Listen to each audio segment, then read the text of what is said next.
हरिओम प्रिय दर्शकों, यदि आपकी मेष राशि या मेष लग्न है तो इस वीडियो को बहुत ध्यान से देखिएगा, समझिएगा। इस वीडियो में हम समझने वाले हैं कि गणेश चतुर्थी से पहले वो कौन से सपने हैं जो कि पूरे होंगे, क्यों पूरे होंगे, कौन सी गृहस्थिति है, क्या फल हमें मिलने वाले हैं, क्या उपाय करने होंगे, सभी कुछ जानेंगे।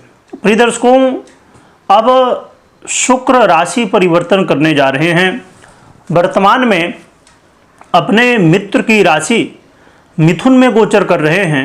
अब 20 अगस्त की रात्रि बुध की राशि को छोड़ के और अब अपने शत्रु की राशि चंद्रमा की राशि पर शुक्र गोचर करने जा रहे हैं। ये गोचर काल आपके जीवन में क्या रहेगा, क्योंकि अब देखा जाए तो 21 तारीख लग चुकी होगी, रात्रि में परिवर्तन होगा 1 बजे के बाद। और 21 अगस्त से लेके क्योंकि आप जानते हैं कि शुक्र का गोचर काल अक्सर जल्दी ही परिवर्तित होता है, 20 से 25 दिनों में इनका परिवर्तन होता रहता है। कई बार कुछ स्थितियों की वजह से थोड़ा जल्दी या तो लेट होता है। तो ये 21 अगस्त से लेके 14 सितंबर तक कर्क राशि पर गोचर करेंगे। और कर्क राशि में बुध पहले से ही गोचर कर रहे हैं, जिससे कि बड़ा ही दिव्य योग बनने जा रहा है, जिसे कि लक्ष्मी नारायण योग के नाम से जाना जाता है। भगवान विष्णु और माता लक्ष्मी का आशीर्वाद प्राप्त होने वाला है। देखा जाए तो शुक्र आपके धनेश यानी द्वितीय भाव के अधिपति और आपके सप्तम भाव के अधिपति हैं और आपके चतुर्थ भाव में गोचर करेंगे। और शुक्र यहाँ बलवान स्थिति में माने जाते हैं। यहाँ शुक्र को बल प्राप्त हो जाता है। शुक्र वो ग्रह हैं जो कि आपको सांसारिक जो भी चीज़ें हैं, चाहे वो लग्जरी की हम बात करें, चाहे सौंदर्य की बात करें, चाहे आपके मैरिज लाइफ हो या लव लाइफ हो, या आप जितनी भी चकाचौंध भरी इस दुनिया को देखते हैं, तो इस दुनिया में शुक्र का बड़ा ही प्रभाव है। हमें सुंदर दिखना है तो शुक्र का अच्छा होना जरूरी है। हमें अपने जीवन में बहुत सारे लोग चाहते हैं पर चीज़ें नहीं हो पाती। हर चीज़ हम चाहते हैं कि व्यवस्थित ढंग से हो, हमारे जीवन में सब कुछ सुंदरता हो, तो इसीलिए शुक्र को समझना बेहद ज़रूरी है। एक अच्छी बात ये रहने वाली है कि शुक्र का ये जो गोचर काल है लक्ष्मी नारायण योग बनेगा और इसमें कोई भी अन्य ग्रहों का इंटरफेयर नहीं है। यानी कि जैसे कई बार राहु की दृष्टि, कई बार शनि या और भी ग्रहों की दृष्टि से ये जो हमें शुभ परिणाम मिल रहे होते हैं वो कहीं ना कहीं उसमें कमी आती, जो कि बुध भी और शुक्र भी दोनों ये ग्रह अपने शत्रु की राशि पर है, परंतु ये दोनों ग्रहों को चंद्रमा अपना शत्रु नहीं मानते, तो ये अच्छी बात है। यहाँ पर विचारणीय तथ्य ये है कि कर्क में गोचर करेंगे। कर्क में गोचर के साथ साथ यदि नक्षत्र की हम बात करें तो पुनर्वसु, पुष्य और अश्लेखा। पुनर्वसु देवगुरु बृहस्पति का नक्षत्र है, पुष्य शनि का नक्षत्र है, अश्लेखा बुध का नक्षत्र है। तो अपने मित्र के नक्षत्रों में गोचर करेंगे, जो कि पुनर्वसु में ये 23 तारीख तक गोचर करेंगे। पुनर्वसु में 23 तारीख को परिवर्तन करके पुष्य में चले जाएंगे पुनर्वसु से, और फिर 3 सितंबर तक गोचर करेंगे और 3 सितंबर से फिर अश्लेखा में गोचर करेंगे 14 सितंबर तक। तो ये अलग अलग नक्षत्रों में गोचर करेंगे, क्योंकि जब ग्रह कोई भी अलग अलग नक्षत्रों में गोचर करता तो उसके अलग अलग फल भी हमें मिलते हैं। आइए अब हम जानते हैं कि गणेश चतुर्थी से पहले वो कौन से सपने हैं जो कि शुक्र हमारे पूरे करेंगे। शुक्र का ये गोचर काल आपके सुखों में वृद्धि करने वाला होगा, जो कि स्टार्टिंग के हम कुछ कहा जाए कि 23 तारीख तक का समय हम छोड़ देते हैं, क्योंकि गुरु के नक्षत्र में होंगे तो उतना अच्छा फल नहीं देंगे, परंतु उसके बाद जब शनि के नक्षत्र और बुध के नक्षत्र में खासकर हो जाएंगे तो ये दोनों नक्षत्रों में और अच्छा फल देते हैं। तो आपके सुखों में वृद्धि करेंगे। सुखों में वृद्धि का मतलब ये है, जैसे कोई लग्जरी चीज़ आप लेना चाहते, गाड़ी वाहन लेना चाहते, या और भी घर बंगला या अन्य सुखों की चीज़ें आप लेना चाहते हैं, तो कहीं ना कहीं आपको ये सब चीज़ों का एक अवसर प्राप्त हो सकता है, या आप प्लानिंग कर रहे थे तो उसके लिए प्लानिंग आपकी पूरी हो सकती है। सुख किसी के जीवन में किस तरह प्राप्त होगा, किस से सुख प्राप्त होगा, ये आपके ऊपर निर्भर करता है कि आप किस चीज़ से सुख मिलेगा। तो जिससे आपको सुख मिलने वाला है वो चीज़ें इस समय प्राप्त हो सकती हैं। इसके अलावा शुक्र का ये गोचर काल करियर में पॉजिटिव प्रभाव देगा।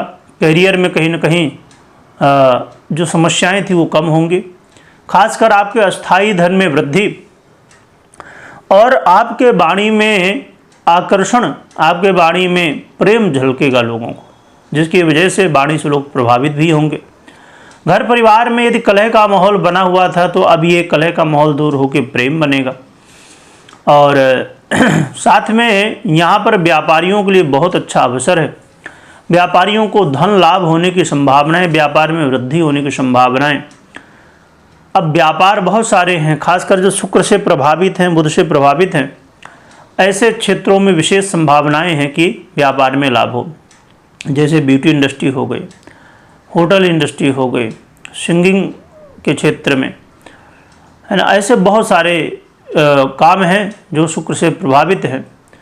जो भी लग्जरी से संबंधित चीज़ें हैं और उनका व्यापार करते हैं आप, यदि या आप एडवाइस देने का काम करते हैं, आप क्लासेस चलाते हैं, आप टीचर हैं, आप कॉलेज स्कूल चलाते हैं, और भी ऐसे बहुत सारे काम आप, जैसे बिजनेस में शेयर मार्केट इत्यादि भी बुध के प्रभाव में आते हैं, और भी ऐसे बहुत सारे बिजनेस हैं जो कि बुध के प्रभाव और शुक्र के प्रभाव में आते हैं। और ये बहुत अच्छी बात है प्रिय दर्शकों कि ये जो लक्ष्मी नारायण योग बनने जा रहा है, बहुत ही अच्छा कहा जाएगा उन लोगों के लिए जो व्यापारी हैं, क्योंकि स्वयं बुध व्यापार के अधिपति माने जाते मूलतः, जो कि हर एक कुंडली में अलग अलग ग्रहों का आधिपत्य होता है। जैसे आपकी कुंडली में शुक्र महाराज अधिपति हैं, और ये बहुत अच्छी बात कि शुक्र अधिपति हैं और बुध मूलतः अधिपति होते हैं व्यापार के। वो दोनों ग्रह ही एक साथ होके दिव्य योग बना रहे हैं, लक्ष्मी नारायण योग, तो बहुत ही सुंदर है। इसके अलावा इसका पॉजिटिव प्रभाव आपके मैरिज लाइफ में पड़ेगा। यदि आपके बीच में लड़ाई झगड़े खूब हो रहे हैं, यहाँ तक कि यदि तलाक की स्थिति तक आप पहुँच चुके हैं और आप यदि नहीं चाहते कि तलाक हो, आप चाहते हैं कि मिलजुल के रहें, प्रेम से रहें, या किसी तरह दूरी बनी हुई है बीच में आपके और आप चाहते नहीं कि अब सुधार हो, हमें दूर नहीं रहना है, तो इसके लिए भी एक ये बहुत अच्छा अवसर है। हाँ, आपकी पर्सनल कुंडली में कैसी ग्रह स्थिति है, कैसी दशाएं चल रही हैं, इन ग्रहों की स्थिति क्या है, इसको देखना समझना बेहद ज़रूरी है, तभी निर्णय लिया जा सकता है। क्योंकि गोचर तो आपको सपोर्ट कर रहा है, परंतु पर्सनल कुंडली की क्या स्थिति है इसे समझना जरूरी है। तो दोनों की कुंडली में ये चीज़ों को देखना चाहिए, समझना चाहिए, और फिर जो है तो यदि पर्सनल कुंडली में भी सपोर्ट यदि मिल रहा है तो फिर पूरी संभावनाएं देखी जा सकती हैं फिर कि आपको जो मैरिज लाइफ में समस्या हो दूर हो और आपकी मैरिज लाइफ सुखद हो जाए। यह समय नए रिश्तों की शुरुआत का भी है।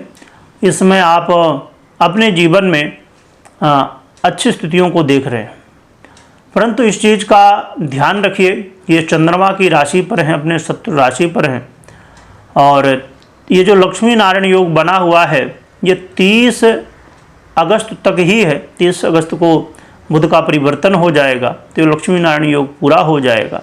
तो विशेष लाभ जो मिलने हैं तो खासकर 30 तारीख तक मिलेंगे, खासकर व्यापारियों के लिए यदि देखा जाए या मैरिज लाइफ के लिए, और अन्य क्षेत्रों पर भी परंतु 30 तारीख के बाद शुक्र का खाली प्रभाव फिर आपको देखने को मिलेगा।